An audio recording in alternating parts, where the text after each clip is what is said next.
Hi, folks. I'm Kelly Kramer. I'm professor of peace studies here at St. Ben's and St. John's. Last one standing. Welcome to our 35th annual CSB-SJU Peace Studies Conference. I want to thank the Breitenbucher family, who are not here tonight, but I want to thank them for making the founding donation that enabled this conference many, many years ago. It's my understanding they did not have a connection to our schools. They read about the Peace Studies program in a newspaper article and wanted to make a contribution. And so for these many years, it's allowed us to bring speakers on a variety of issues related to peace and justice. I also want to thank Liz Harveux. I'm going to mess up your name because I'll say it French style. Harveux. How do you say it American style? Harveux. For all the hard work she's done helping to coordinate this conference, handing out books, ordering books, working out transportation for our speaker, keeping me sane when I'm trying to keep track of details. It's not a natural ability for me. So thank you, Liz, for everything that you've done for this conference. She has way too much work on her plate, but she generously made room for this. For those of you who are not familiar, in the field of peace studies, we research the causes of and alternatives to violence, which we define as avoidable harm to life. So avoidable in the sense that when a lion kills a gazelle to feed its baby lions, that's not really avoidable. That's the circle of life. So we don't call that violence in the sense of what we want to study. So violence we define as avoidable harm to life. And then in connection with that, we want to study the possibilities for and the conditions necessary for creating peace, which is sorry, I'm too short. I had to look over the screen. Peace is the opposite of violence in our field. So it's not peace as the opposite of war, but peace as the opposite of all forms of injustice and harm, physical violence, psychological violence, structural violence, cultural violence, etc. Each year, our conference looks to educate our community about a specific issue related to peace and conflict. And this year's theme is LGBTQ plus history. I had a fancier theme, but our speaker stole it for his title of his talk, so. No, and I believe this is the first time we've had an LGBTQ plus conference theme. I may be wrong about that. We never had thorough records of all 35 years, and then with the recent change in websites from the old one to the MyCSB-SJU app, our conference archives page disappeared. I'm hoping to track it down. But I'm pretty sure in my 23, going on 24 years here, this is the first time we've had this as a theme. Our keynote speaker tonight is a leading world expert on the pink triangle as it was used in Nazi times and its legacies today. Dr. Jake Newsome is a public historian.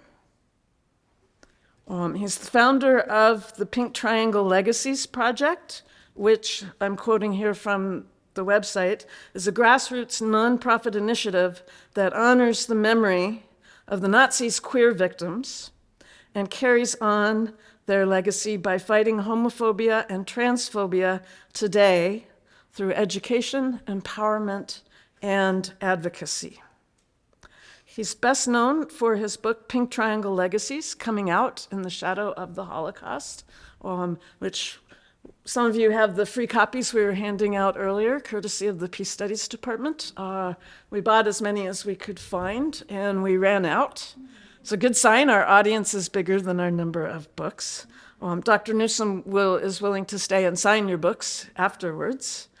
He's come to us all the way from San Diego, so we're giving him a bit of a chill to his bones. But Pink Triangle Legacies was published in 2022 by Cornell University Press. and it's made him one of the global experts on this topic. It's what I'd like to call or what we like to call around here, and I want to get you to think about as an undertold story, or a set of undertold stories. We don't hear enough of this history. I've been asking my classes, so I'll ask all of you. Oh, and if you're here from my Gender and Peace class, make sure you sign in on the side table so I have a record of your attendance. But I want to ask everybody, just raise your hand if before coming here tonight you ever heard anything about homosexuals, was the term the Nazis used, heard anything about people from the queer community being targeted in the Holocaust during World War II. Okay, now keep your hand up if what you learned went beyond just a passing mention that this is one of the groups that was targeted. A lot of hands go down. Most of the history of World War II that I've encountered mentions this part of history in passing, and mostly I think because the scholars who write these pieces haven't had the chance to be very well educated in this. So Dr. Newsome has done us a great service by digging into archives, and he can tell you more about that if he chooses to tell this story about how the pink triangle went from being an instrument of oppression to a symbol of liberation. And being a peace studies professor, that's the kind of story I love to know. I like the stories where people take terrible things and turn them around and show the blessedly good side of humanity. So please stick around after the Q&A if you want to get your book signed. We will have questions and answers after Dr. Newsome's talk. We have microphones on both sides of the room. And I think that's all I had left to announce. Oh, this event is being recorded, and we will post it to Digital Commons once we get the recording back from our experts. And I want to thank our technical folks, Aaron and Vanessa, who are taking the time to record this for us. So thank you for coming tonight. Welcome to the Peace Studies Conference, and please give a big hand for Dr. Newsome and welcome him to.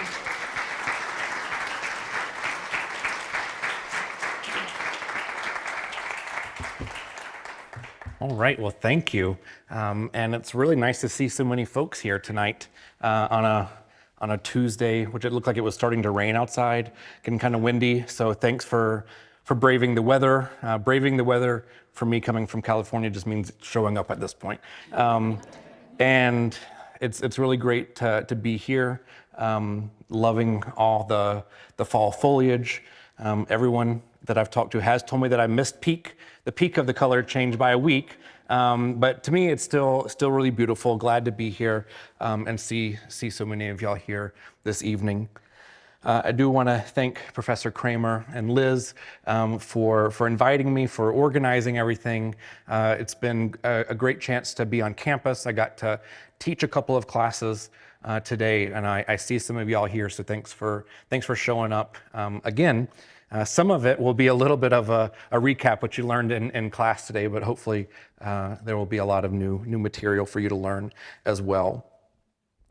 Now, I never learned about the Holocaust until I went to college.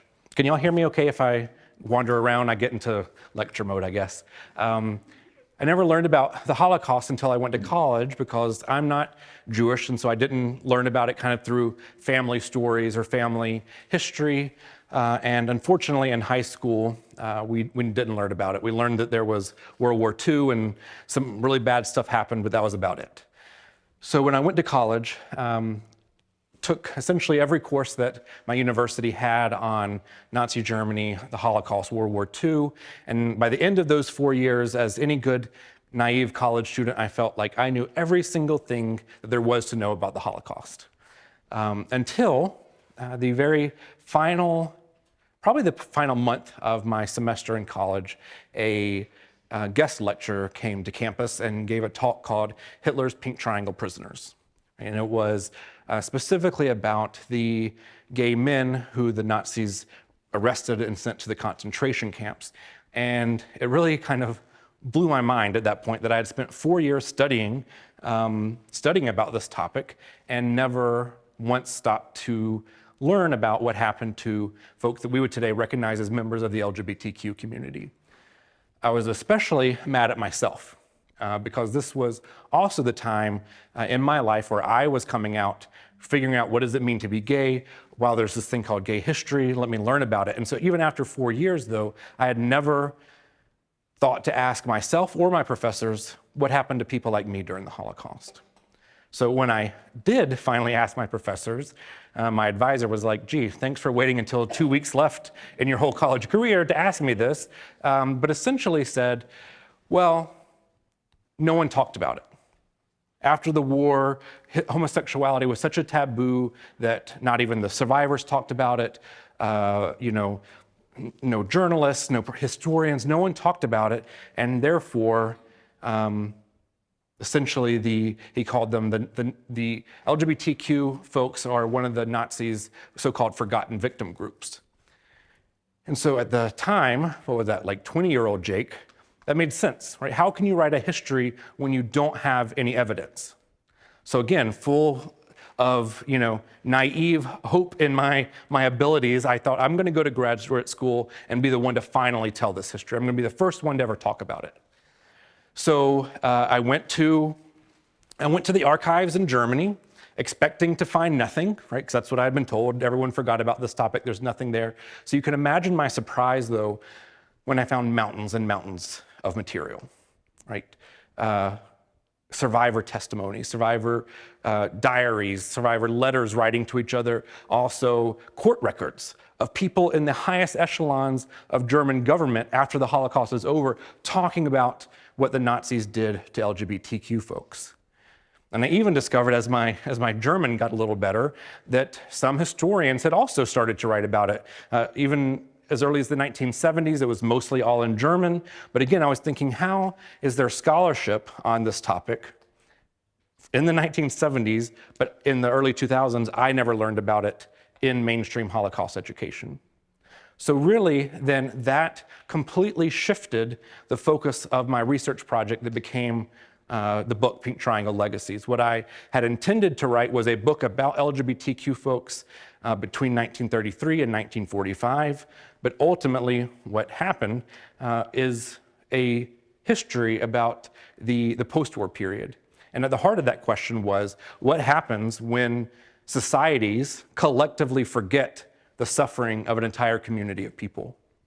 What does that historical silencing, the censorship of history, do to a community? What does it look like? At the same time, though, is the kind of opposite of that is what happens, what can be productive, what can we do together when we have an honest confrontation with the past? So now, in order to tell that story, which spanned continents and decades, I wrote about and kind of told the story through the history of a symbol that was at the heart of everything, and that was the pink triangle. But before we can talk about the pink triangle's legacies, I want to talk about the pink triangle's origins. So let's see if I can work this right. By the early 1930s, there was a small right-wing, really a right-wing fringe party in Germany called the Nazi Party that was slowly gaining more political followers and more influence. In 1932, the Nazis became the largest political party in Germany. And then in January of 1933, that party's leader, Adolf Hitler, was appointed chancellor of the country. Now, this new Nazi government wanted to create a racially pure society that they called the Volksgemeinschaft. It was a racially based national community. And it labeled several groups as not being able to belong or even exist as a part of this new national community. So first and foremost were Jews. The Nazis believed that they were a fundamentally biological, different race and were a threat to the Nazis' so-called master race. But there were also other groups like Roma and Sinti, people with disabilities, that the Nazis believed were fundamentally biologically flawed. They could not be cured. They were irredeemable. And that's why the Nazis' policies against those groups manifested from trying to exclude them from German society, and then from German land, and ultimately from life itself. Right? So these were groups selected and targeted with systematic genocide and mass murder. There were other groups that the Nazis considered to be enemies of the state, but the Nazis believed that these other groups could be forced to change their beliefs or give up their behaviors. So these groups include political opponents, Jehovah's Witnesses, and to a certain extent, as we'll see, the LGBTQ community.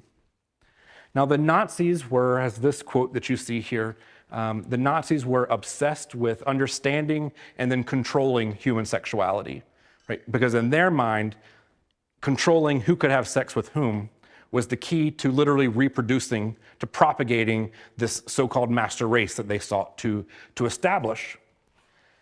Now, the main threat that the Nazis believed that LGBTQ folks posed to Germany was a threat to the German birth rate.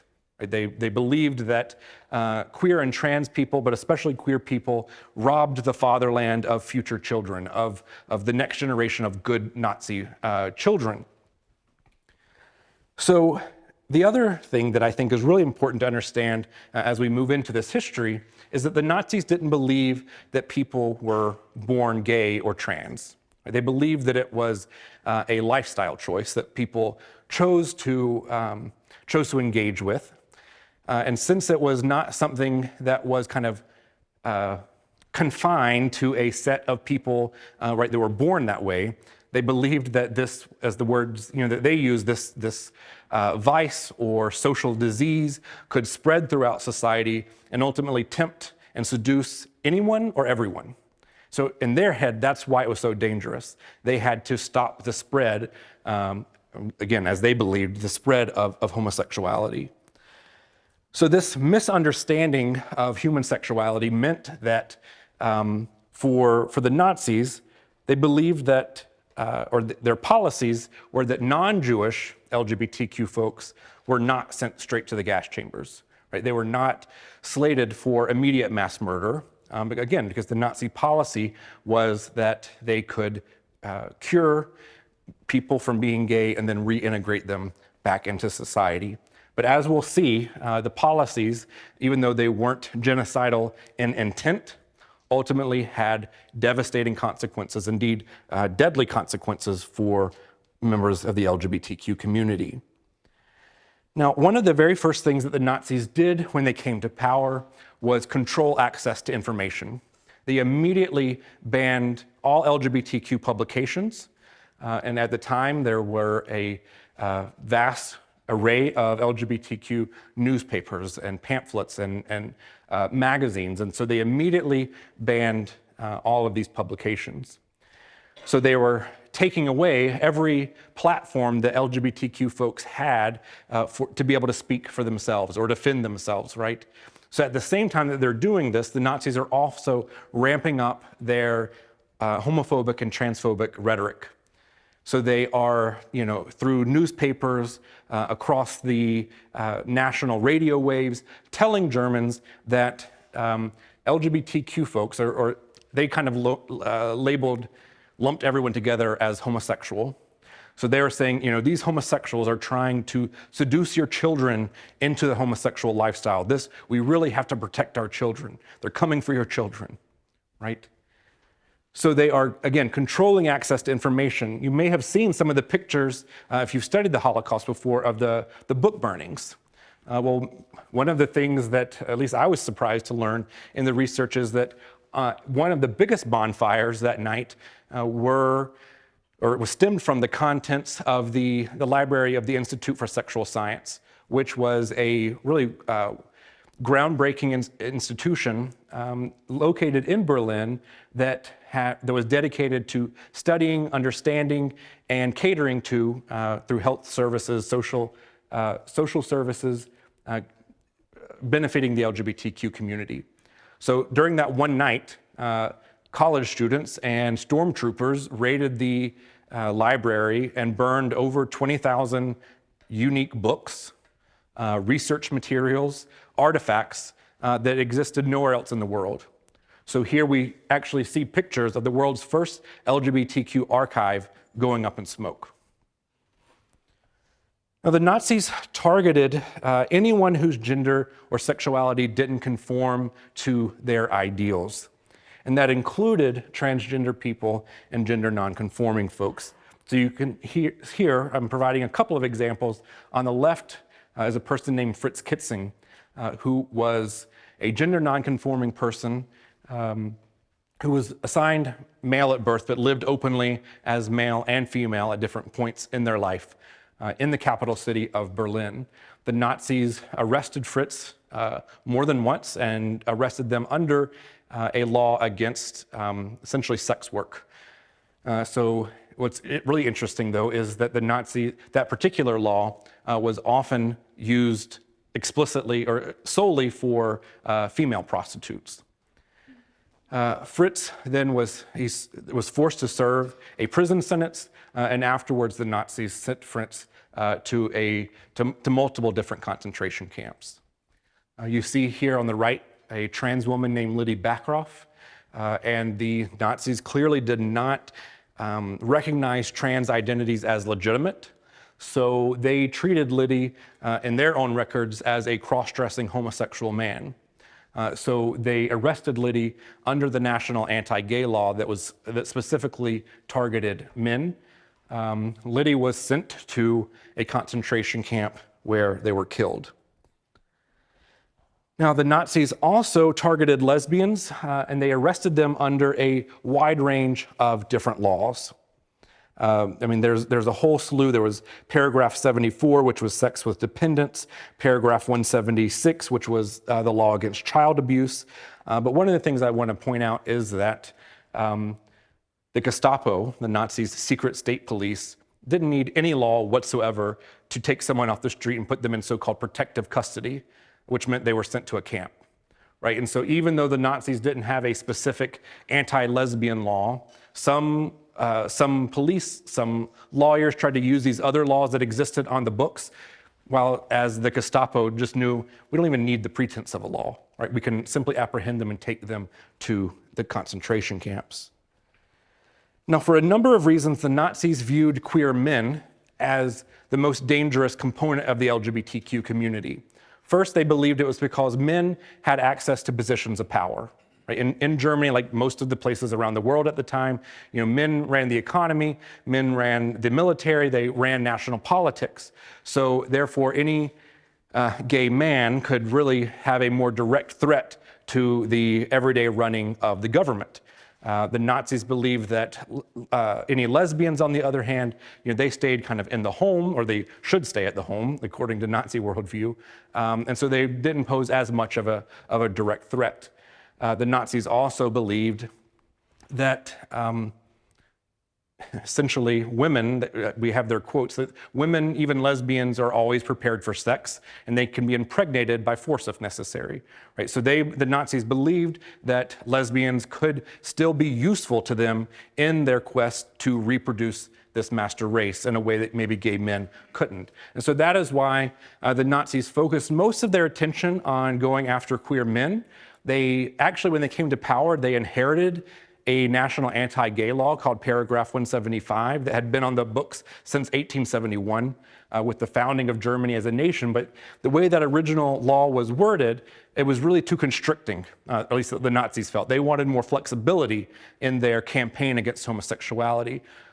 So in 1935, they amend the law. And so you can see the text of it here is that a man who commits indecency with another man or allows himself to be misused indecently shall be punished with prison. So I don't know if we have any like pre-law students in here, but my thought is like, how do you legally define indecency? And that's the point. They wanted to leave that as broad and vague as possible so that judges and prosecutors could interpret that how they wanted to on a case-by-case basis with the exclusive or explicit goal of arresting and convicting as many men as possible. Now, one of the most shocking findings for me in the archives were just how wildly popular the Nazis' homophobic and transphobic policies were. right? And maybe that shouldn't be so surprising to me because honestly, that's what fascism is, and that's what fascism does. Right? It's not just a top-down form of organizing your government. It also creates an atmosphere among citizens, among ordinary people, where they feel emboldened or empowered to act out on their impulses, right? So ordinary Germans, clearly the Nazis didn't invent homophobia. Homophobia existed, long before. But suddenly there is a government in power that says, you know what? You're right, these people are dangerous. We have to get rid of them. So ordinary people felt empowered to help the Nazis turn that vision into reality. And so what they did was turn in queer and trans people to the Nazis in truly staggering numbers. So for example, out of those paragraph 175 cases, a third of those convictions came from the result of someone's neighbor or coworker, or even sometimes their own family, turning them in to the Nazis. In total, the Nazis arrested about 100,000 queer men with paragraph 175. We also, that number clearly does include some trans women. Right? It's hard for us as scholars to know exactly how many of those were in reality trans women. But again, there were 100,000 arrests made under paragraph 175. Over half of those resulted in convictions, and somewhere between 7,000 and 10,000 so-called repeat offenders were sent to concentration camps. Now, we don't know, or we don't yet have comprehensive statistics on the number of lesbians or transgender people who were arrested, because, as I said, they were arrested under a multitude of laws or under no law whatsoever.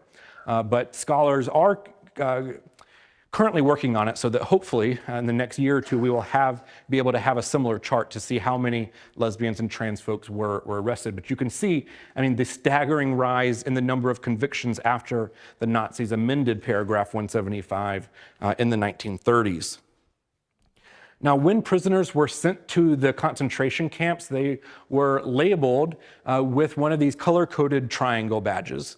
That they were sewn onto their camp uniforms. And so each of the colors corresponded with a so-called crime. Men who were arrested under paragraph 175 were marked with a pink triangle, like the one that you see here. We also, again, know that lesbians and trans folks were sent to the camps. They did not have their own special or separate colored triangle or system. In the camp badging system, they were often marked with a black triangle. The black triangle was a badge for so-called asocials or social deviants that the Nazis, you can think of it kind of as a miscellaneous category. Anyone who, ranging from sex workers to unhoused people, people battling with alcoholism, or as we know, lesbians and transgender folks were often marked with the black triangle. Now, historical records show us that men with the pink triangle were often given harder work details and less food in the camps. This was meant to be essentially a really harsh version of conversion therapy, because in the Nazis' mind, hard work was a man's job. And so if you submit these gay men who were allegedly more effeminate, more like women, to this hard man's work, it would help cure them and reorient them back to being straight. We also know that the prisoners with the pink triangle were subjected to incredibly harsh and violent medical experiments that were aimed at trying to find a so-called medical cure for the problem of, problem of homosexuality.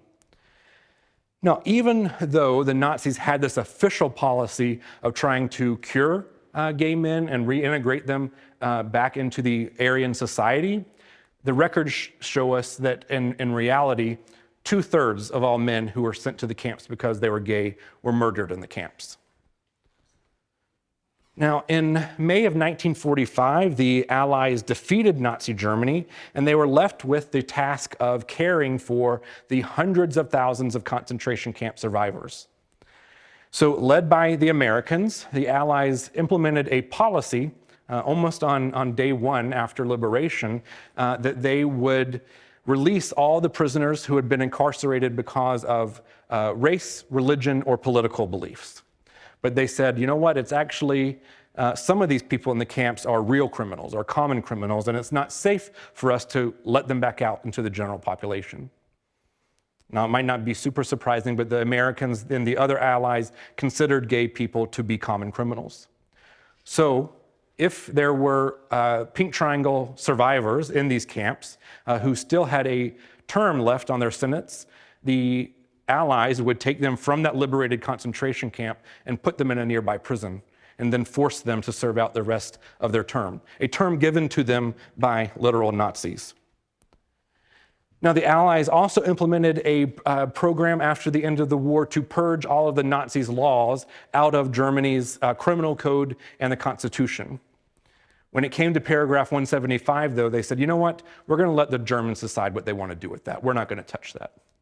So when East and West Germany were both created in 1949, both of those countries had the Nazi version of paragraph 175 written into their criminal code. East Germany, which was the communist country, within a matter of months got rid of the Nazi version. They went back to the original 1871 version, which, I mean, not super great, but also not as bad as the Nazi version. West Germany, right, the democracy, America's ally in the Cold War, decided to keep the Nazi version of paragraph 175.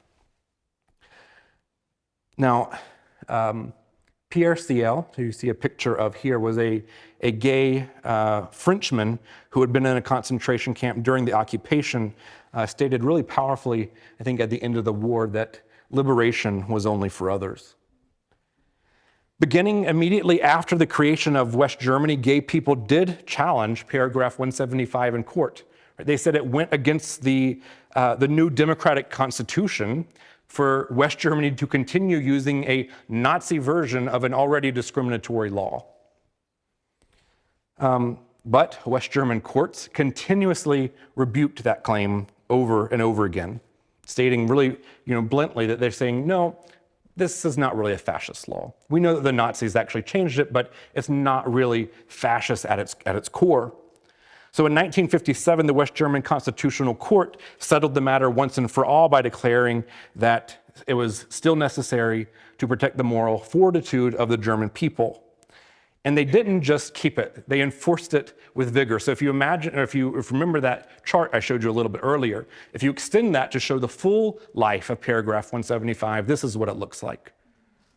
Right, so clearly it goes down with Nazi Germany's defeat, but then 1949, West Germany is created, it goes right back up. In total, West Germany arrested over 100,000 men, the same number of people that the Nazis arrested with the law. All of this in the first 20 years of its existence. In 1969, they finally changed the wording and said, you know what, maybe we should not have Nazi laws in our criminal code, but they still left paragraph 175 on the books, but they finally got rid of the Nazi wording. Now, debates around the legality of paragraph 175 were not the only place where ordinary Germans discussed what the Nazis did to LGBTQ folks. It also came up in discussions of compensation. So here you can see a letter from a man named Bruno Bouchard, who survived the Nazi regime. He was arrested under paragraph 175, spent 4 years in prison when the war ended. So he writes to this compensation board saying, I would like to be officially acknowledged as a victim of fascism. And that was important because if you were officially recognized by the government as a victim, that meant that they would expunge your criminal record, which would help you get a job in the future. They would also, this was a big thing, make you eligible for financial compensation, right, to help rebuild your life after it was destroyed by the German government. Bruno writes, applies to it, and the board writes back and says explicitly, no, you're not going to get compensation because you were arrested as a gay man. You're not eligible. Bruno does something pretty unique. He appeals that decision. In fact, he appeals it multiple times. And what you see actually is one of those letters where he's appealing it and trying to fight for his acknowledgement. And you can see down here on the bottom your bottom left, he's underlined a portion that he thought was really important, so I've translated that for you. He tells the board that, okay, if you're not going to acknowledge me as a victim because I was gay, I want to point out that the Nazi government castrated me. And he says, such a brutal intrusion on a healthy human body was only possible in Nazi Germany, and that should be enough to convince you that I was a victim of fascism. Unfortunately, it did not convince the board. They not only rejected his claim again, but they sent the police after him. Right, remember, paragraph 175 is still in effect. Unfortunately, that's where the historical record runs cold with Bruno. We don't know what happened after that. Now, I want to show a clip here. It's about 3.5 minutes of a gay survivor talking about his time after the Holocaust. He goes on record in the late 90s, known only as Heinz F. It's from a documentary called Paragraph 175. It's all in German. There may or may not be audio with it, we don't know, but there is English subtitles so that you can understand what Heinz is saying. Wie lange sind Sie in Konzentrationslagern gewesen? Zusammen, ich habe mal zusammengerechnet, ich glaube 1/4 Jahr. Was haben Sie gemacht, als Sie zurückkamen? Ja, wieder nach Hause kam. Ja. Ja, da bin ich ins Geschäft, elterliche Geschäfte gegangen, das mein Bruder führte. Mein Vater war ja gestorben.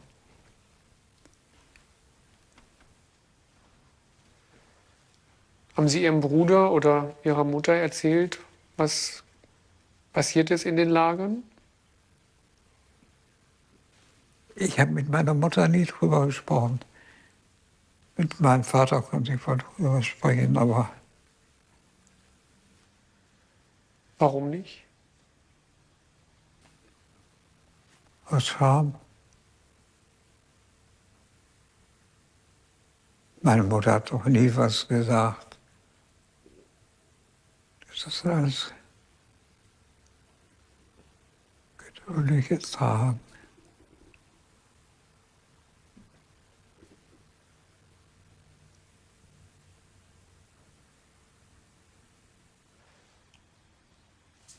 Aus Scham, worüber?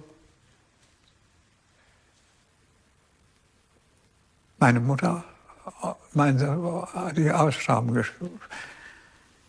oder aus überquellendem Mitgefühl vielleicht, um mich auch nicht zu beleidigen oder es mir noch schwerer zu machen. Nicht ein Wort hat die.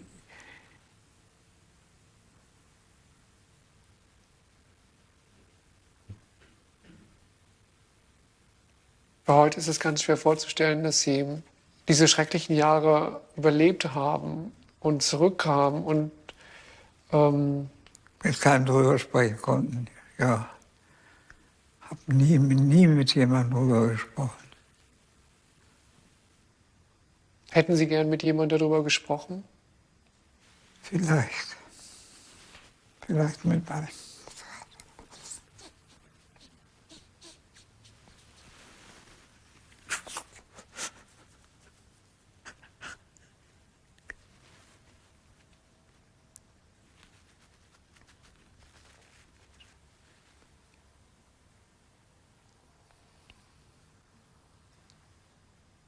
Haben Sie später mit anderen darüber sprechen können? Nie.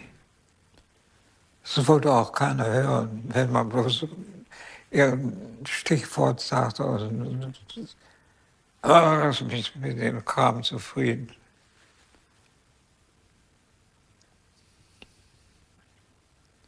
Ich bin nur vorbei und damit ist erledigt.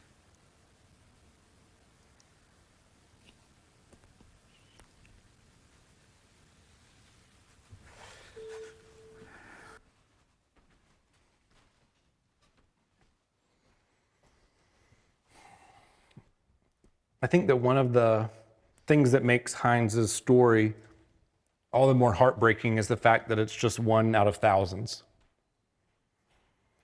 As I mentioned, someone when I was a student, told me that queer and trans folks, homosexuals, were one of the Nazis' forgotten victim groups.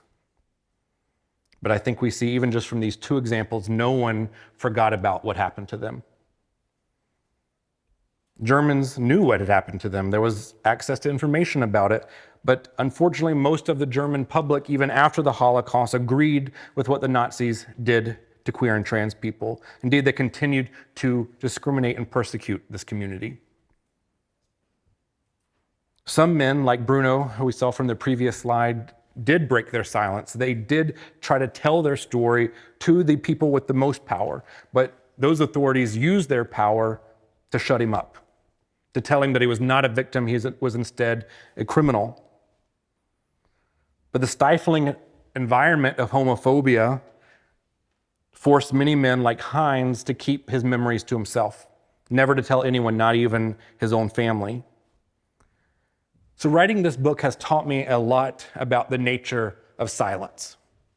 I went into it thinking about silence as a noun, right? The absence of noise, or the absence of memories in this case. But time and time again, what we see is silence as a verb, to silence someone, right? To keep them from speaking.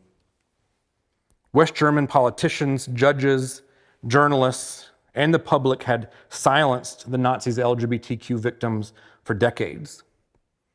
But by the 1970s, gay activists were about to break that silence once and for all.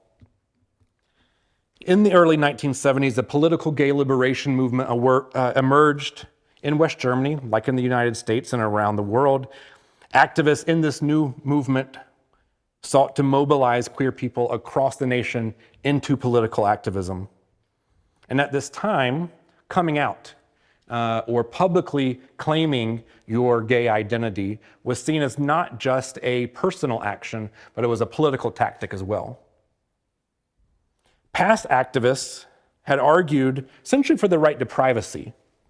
Essentially, they argued that any government should not have the right to persecute LGBTQ folks as long as those LGBTQ folks stayed in the quiet, the privacy of their own home, right, in the metaphorical closet. But the politics of coming out in the 1970s turned that on its head by stating that citizens in a truly democratic society should have the right to express their sexuality openly and freely. So West German gay activists suggested that they all be able to collectively out themselves by wearing a gay symbol, right, in public that, no one would be able to deny. And probably if you know anything about the LGBTQ community, that started a lot of discussion, we'll call it discussion, about what should that gay symbol be. Well, in 1972, a publisher in Hamburg, Germany, published a book that would come to have a monumental impact across the world. It was written under the pseudonym Heinz Hager. It was the very first book written by a gay concentration camp survivor to tell their story. And the title, which in English translates to The Men with the Pink Triangle, offered a solution to the gay activists' problem of visibility. Those activists knew that their West German counterparts would instantly recognize the pink triangle as a concentration camp badge, right? And then that meant that they would instantly confront them with the fact that their history wasn't really all in the past. So in March of 1972, a leftist radical group in Frankfurt called Rot-Schwul became the very first organization in the world to reclaim the pink triangle and use it as a symbol of gay liberation. Now, these West German activists knew that their reclamation of the pink triangle represented, yes, a fundamental transformation of the meaning of a particular symbol, but also the transformation of an identity. Because the original pink triangle in the Nazi camps labeled being gay as something that was criminal and worth punishing. But these activists reclaimed it and said that being gay was in no way shameful. They robbed the pink triangle of its negative power by saying that being gay is not an insult to me anymore. In fact, I'm going to wear this label with pride. Now, the reclamation of the pink triangle started in West Germany, but it didn't stay there for very long. In August of 1974, the Gay Activist Alliance, which was a group in New York City, designed and used badges that you see here. in a demonstration for a gay rights bill that was under consideration in New York City at the time. This was the very first documented instance of the pink triangle's use as a symbol of gay liberation in the United States. From there, it spread across the nation. Activists used the pink triangle and the history that it represented to call out homophobia and also to promote equality. And they did so from, yes, New York, but also in DC, in Miami, and San Francisco, and everywhere in between. And also in America, just like in West Germany, activists understood that using the pink triangle was a transformation of something that was negative into something that could be powerfully positive. The Jewish and lesbian activist Martha Shelley, who you see here, told me in an interview that the pink triangle also had the added benefit of giving the middle fingers to the Nazis. Now, by the early 1980s, the pink triangle had become the most widely used and recognizable symbol of queer activism across North America and Europe. It resonated with communities from multiple ethnicities and backgrounds, and from various gender identities and sexual orientations. And so you can see just a sampling here of the different ways that the pink triangle was used in activism in the 1980s.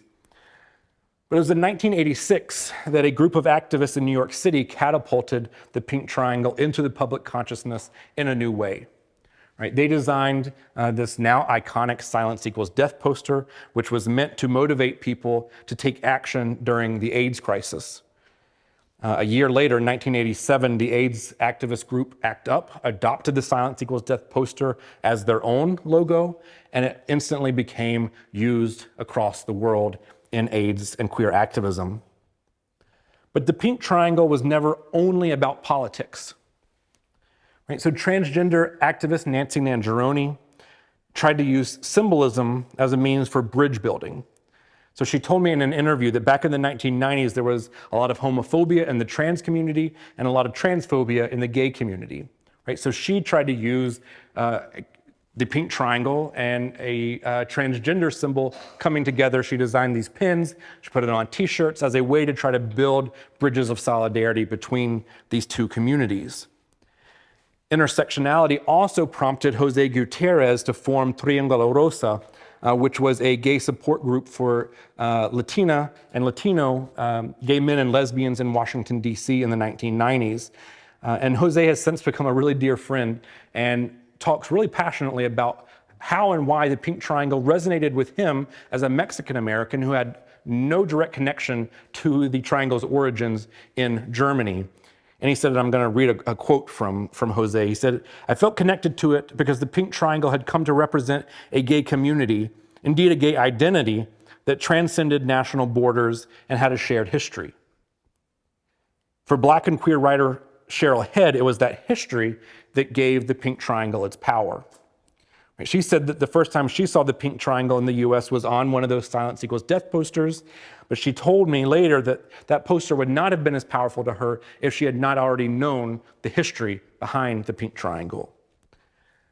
Unfortunately, even at that time, the history was still under attack. Professional historians and museums, academic journals all refused to publish any research that queer activists and queer scholars were doing since the 1970s. In fact, as late as 1996, and here you can see a quote from a German newspaper, a archive in Hamburg got caught destroying case files about the Nazis' treatment of gay men. And when asked about it, they said, well, we really were just trying to make more room for more archive-worthy material. Now, as I said, since the 1970s, it's been a handful of grassroots scholars risking their reputations and their livelihoods to research this history and try to get it beyond just the queer community. They wanted it recognized in the mainstream history discipline. And my own book would not be possible without the work of the folks that you see here on the screen, as well as countless others. In 2002, that's 12 years after unification, the German government finally recognized the men with the pink triangle, those who were persecuted under paragraph 175 as official victims of the Nazi regime. Now, if you remember, that's really important because suddenly those victims are now eligible for financial compensation. But we're talking about 2002.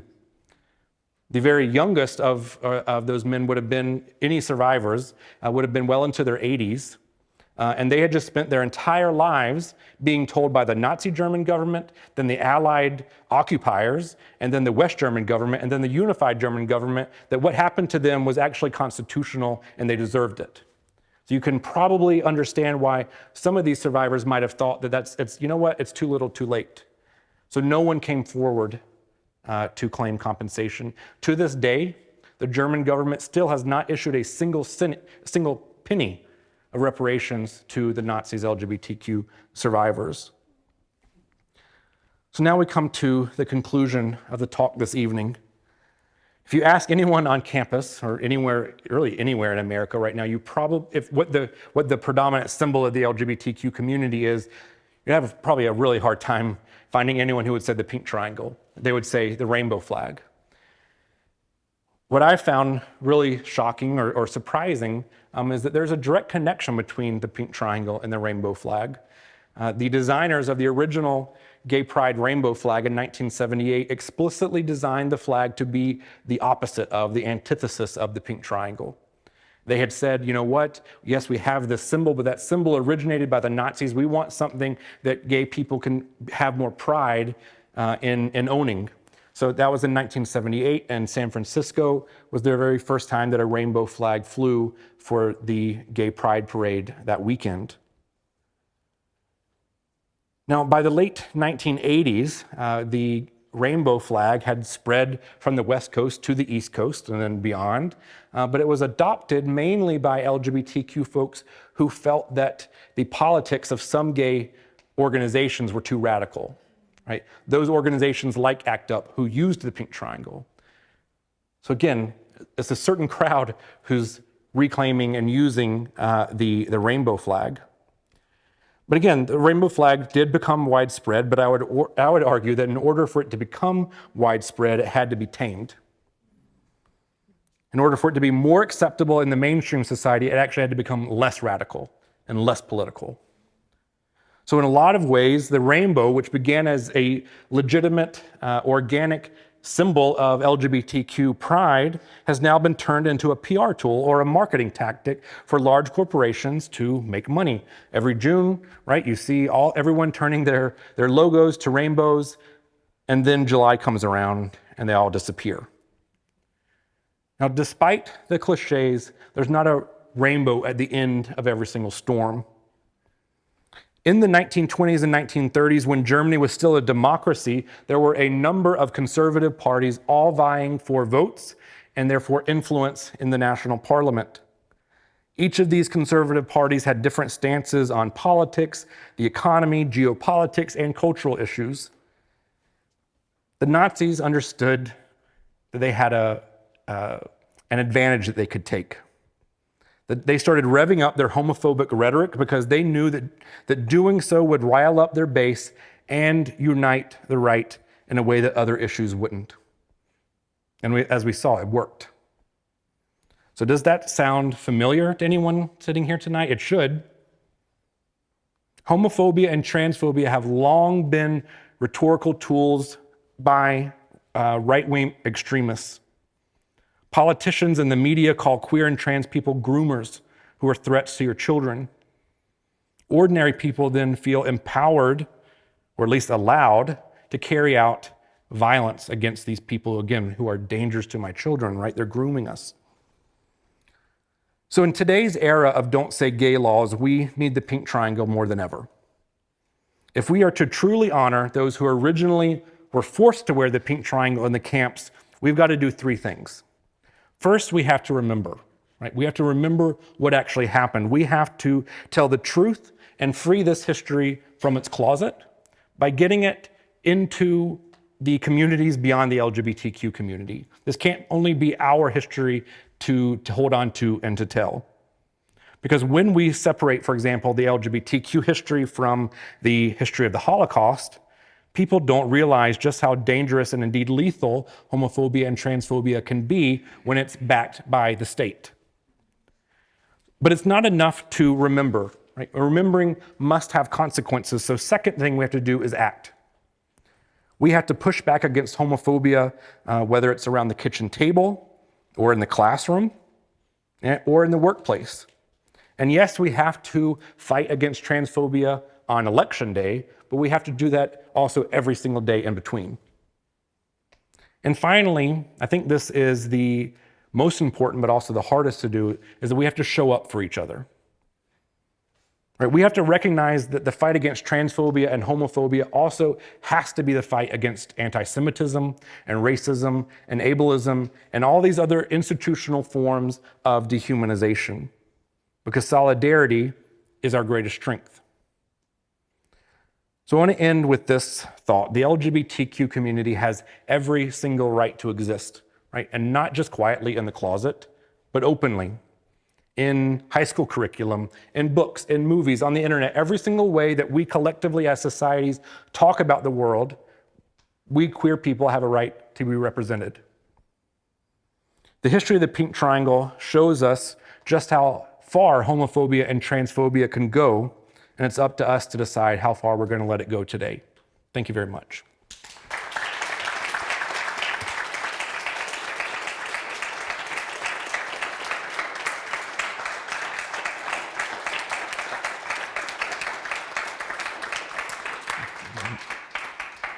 So we have time for some questions and answers. We've got microphones on either side of the room, and I'd ask you, if you have a question, to line up and use the microphones for the sake of our recording.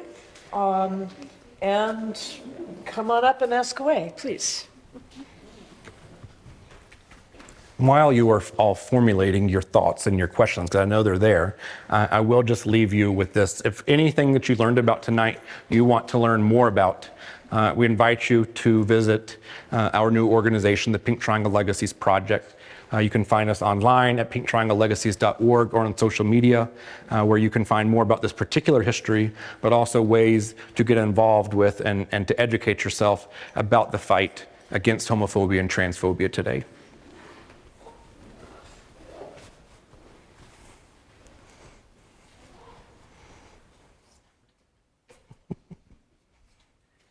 All right. First, thank you for your talk. It was very inspirational. I have lots of questions, but let me start with this one. Given that institute that you talked about that the Nazis destroyed the library, were LGBTQ people more accepted in Germany before 1933? There was a law in the book, but it apparently wasn't being enforced. Yeah, really great question. Before the Nazis came to power, Berlin, at least the capital city of Berlin, really was not just the capital of Germany, it was really a gay capital of the world. There were folks from New York and Paris and London, all who came to Berlin to experience this unprecedentedly public and vibrant LGBTQ community that didn't exist anywhere else in the world. And so you have, for example, in Berlin alone, over 100 different restaurants, bars, clubs, organizations, all dedicated to LGBTQ folks. There is a really vibrant LGBTQ publication network with a readership of over 1 million people across the country. We saw that the picture of the Institute, and I mentioned that it was founded in 1919, so well before the Nazis came to power, and it was a unique organization that tried to study and legitimize human sexuality and gender. And so they were really the very first LGBTQ rights organization in the world, because they were arguing that, hey, if people are born homosexual or if they're born transgender, it's not ethical or should not be legal for society then to arrest them and prosecute them for something that they can't change. Now, the man running that was a guy who was socialist, Jewish, and gay. Magnus Hirschfeld was his name. And so clearly, because of even his own identity and his own politics of trying to push for the repeal of paragraph 175, for example, he was on the Nazis' radar even before they ever came into power. And so that is one of the reasons why that institute was such a high priority target for the Nazis once they did finally gain power. I mean, we're talking, a couple of months after coming to power that the Nazi college students who wanted to take it upon themselves to help usher in this Nazi world, ransacked the Institute and burned all of these things that I mentioned. So absolutely, queer folks had built a really visible community for themselves in Germany, which was then completely demolished and driven back underground within a matter of weeks once the Nazis came to power. Thank you. Hello? Okay. So going with the notion that history keeps repeating itself, do you think we will actually be able to take a step further and push this, like being gay is acceptable and stuff like that? Or do you think it's just going to happen all over again? As you see in today's media, what they say about gay people to like what Nazis said about homosexuals in the concentration camps? I think that's probably the most important question to ask when we're studying history like this, is because when we do see things that seem to echo what happened in 1920s and 1930s Germany, we can very rightfully become frightened even that things might be repeating themselves. And I think we actually should be frightened once we see those similarities.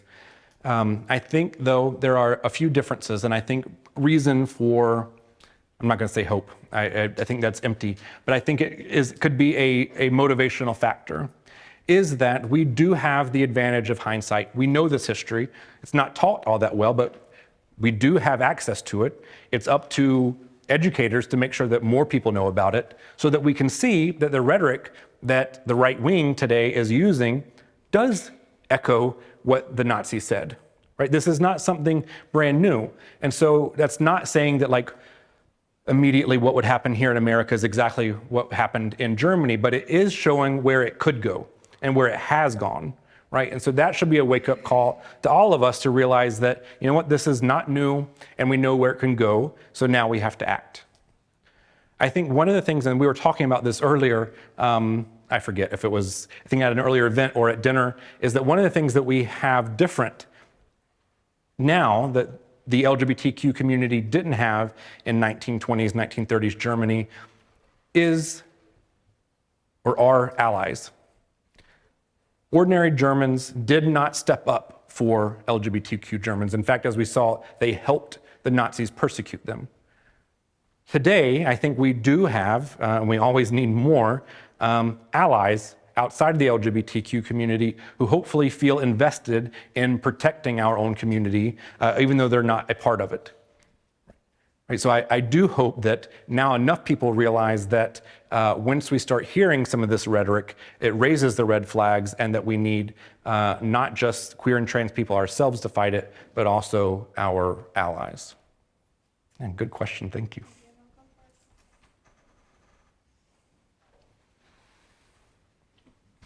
All right.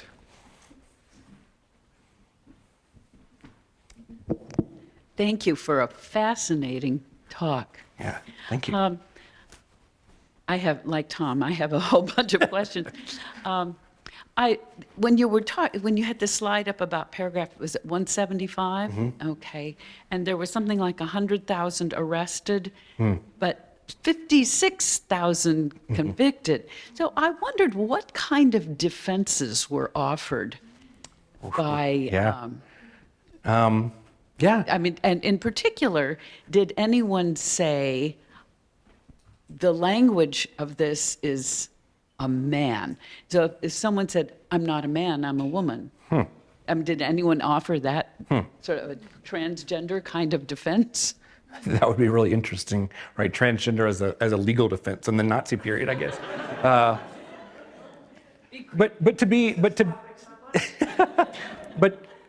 right, I make a joke, but in reality, I haven't come across that. So I can't say definitively that it didn't happen. I just have not seen it in the archives yet. The discrepancy between, it raises the question of, well, if 100,000 men were arrested, why just weren't all 100,000 of them sent to the camps immediately?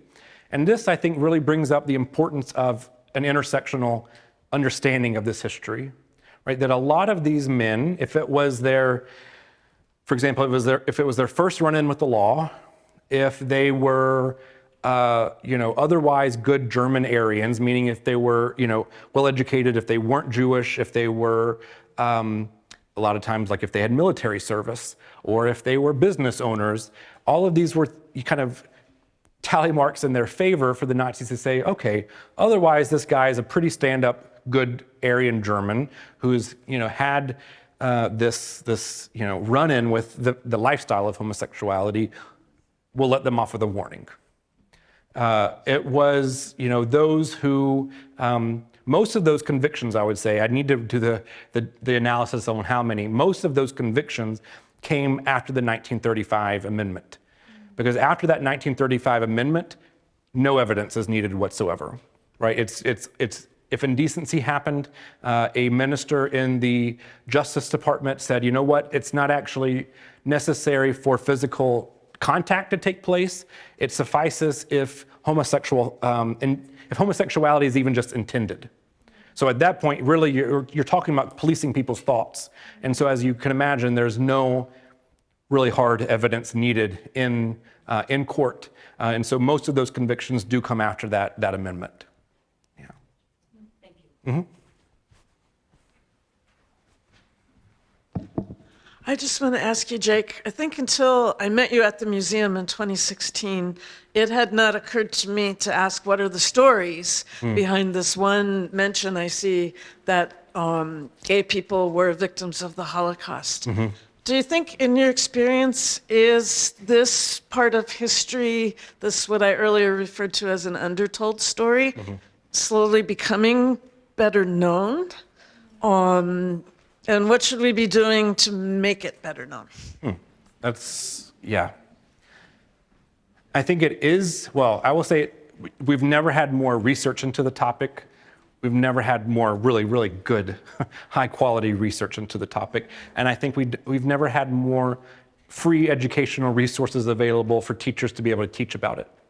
I think that, especially in today's political climate, especially in the high school realm, teachers are scared to teach this topic because it could put them on so many different, negative interactions with their boards of education. So I think we do have a long way to go in terms of making it easy and allowed to teach it.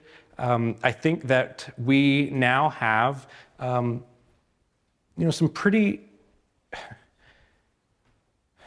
detailed stories of individual men and women who were targeted by the Nazi regime. And to me, these individual stories are probably the most powerful tool that we have in the arsenal, because it's those individual stories that catch people's attention, that move them, right? That allow them to foster some level of empathy.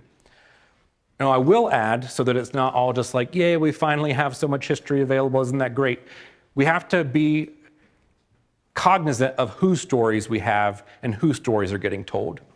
Right now, most of the scholarship, if you read it out there, and the stories that are available are about gay men, cisgender gay men.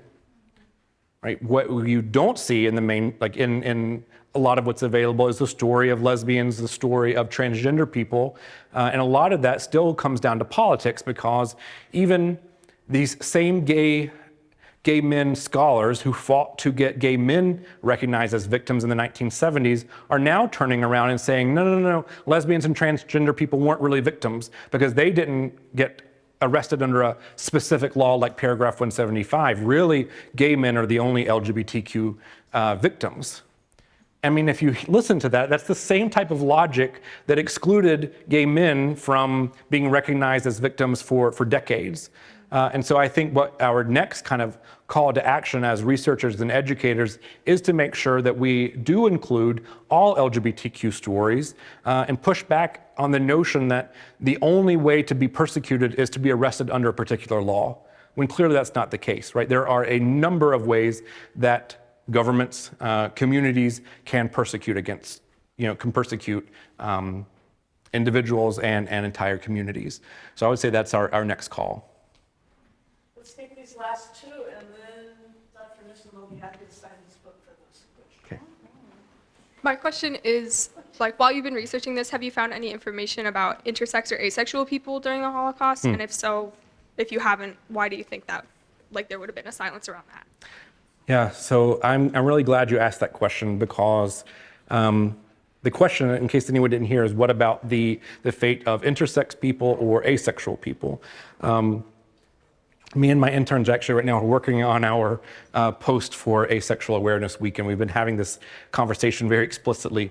And it's because, of course, intersex people, asex people, asexual people they existed clearly during the era of the Holocaust, but there's a lot of challenges to being able to identify and tell those stories. Number one is because just the terminology that we use today and understand identities today doesn't always match with how people understood themselves or each other back in the 1930s, for example. But also because, unfortunately, most of the records that we have about the LGBTQ community and other groups that were victimized by the Nazis, all those resources come from the Nazis themselves. And so we're kind of seeing this history through their eyes. And so the Nazis didn't have much to say about asexuals or intersex people, for example. And so we don't find that available in the archives, at least in those particular places. I think there are researchers who are trying to find, read between the lines, let's find where else we can look to find and tell those stories. Unfortunately, they're just not, we don't have those stories right now. Great question. Might have been in the archive that was burned. Or it could have been, exactly, it could have been in that institute, in that archive. Hi, thank you for your talk tonight. My question's a little contemporary for you. One of our earlier questions talked about history repeating itself. And it just kind of got me thinking to our violence and genocide that's happening in Palestine. And I just kind of wanted to ask you if you saw connections between the history that you have and perhaps what's happening now. Yeah. I think there's a lot of ways that we could enter into that conversation. I think that first and foremost, we have to understand that the Nazis don't have a monopoly on dehumanization against violence against marginalized communities. And so what we see going on with Israel and Palestine, for example, is one side using the full authority of a state to dehumanize another group and breaking a lot of international laws about the dignity of human life and who's being targeted and who's being killed. So I think kind of overall we can see some similarities in the processes of dehumanization.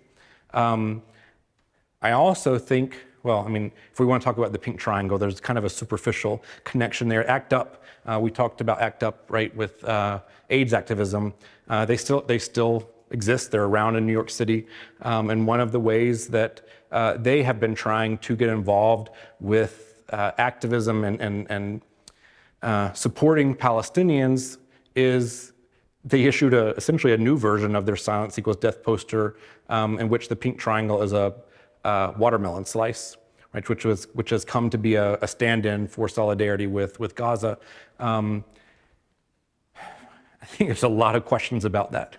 A lot of questions about how and when can, some symbolism that originated with one particular genocide or mass atrocity, can it be used to raise awareness about other, contemporary issues. I think that, the organizers of ACT UP gave comments that, from their perspective, the lessons that they took away from the Holocaust is that you can't only speak up or act out when it's something that directly impacts your own community, right? That you have to be able to build that solidarity and stand up for other groups who have been targeted even when it's not your own.